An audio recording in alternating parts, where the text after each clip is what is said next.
Leading economist says, we're in an emotional recession. High gas prices remain a primary factor in consumers' sense of today's economy. I can't find a recession in the data, but I can find it everywhere else you read or hear about the economy. But I just don't see it. That was the key reading from Marci Rossell, expert economic speaker and forecaster, and former CNBC chief economist, who delivered her take on the economy before a packed crowd at the Crew Network annual conference September 22 in Chicago. There are indications such as companies saying that they are going to lay off workers, but saying it and doing it don't mean the same thing, she said. And while the past 2 quarters showed negative growth in the U.S. gross domestic product, GDP, a leading indicator, as many say, that's only a rule of thumb, she said. Instead, Rossell described today's economy as an emotional recession, because so much focus by consumers is on gasoline prices. People are so sensitive to it, she said. And even though the average household spends 5% or less on energy from their income, they fuel up their cars often and they see that big number on the sign every day. A lot of people, too, are combining or confusing inflation with recession. We're hearing about the potential for a hard landing. There are comparisons to the 1970s.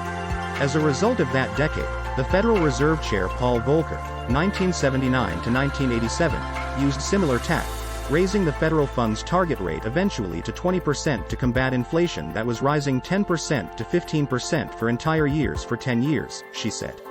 To help fight inflation, current Federal Reserve Chair Jerome Powell raised rates 75 bits per second this month, the 3rd month in a row at that degree, and 5th consecutive month overall. That put the key benchmark federal funds rate at a range of 3% to 3.25%, the highest since before the 2008 financial crisis. The Fed officials also laid out an aggressive path of rate increases for the remainder of the year. New economic projections released after the 2-day meeting show policymakers expect interest rates to hit 4.4% by the end of the year. Inflation right now is in the high 8s and my sense is that it peaked in June when it reached 9%, Rossell said. In 1981-82, we went into a fairly deep recession but we survived it. Inflation will affect interest rate-sensitive environments like real estate.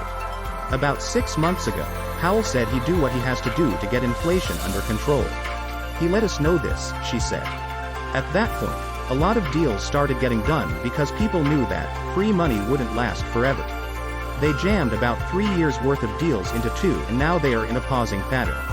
The Fed is moving to get things back to something closer to normal, which means 2% inflation.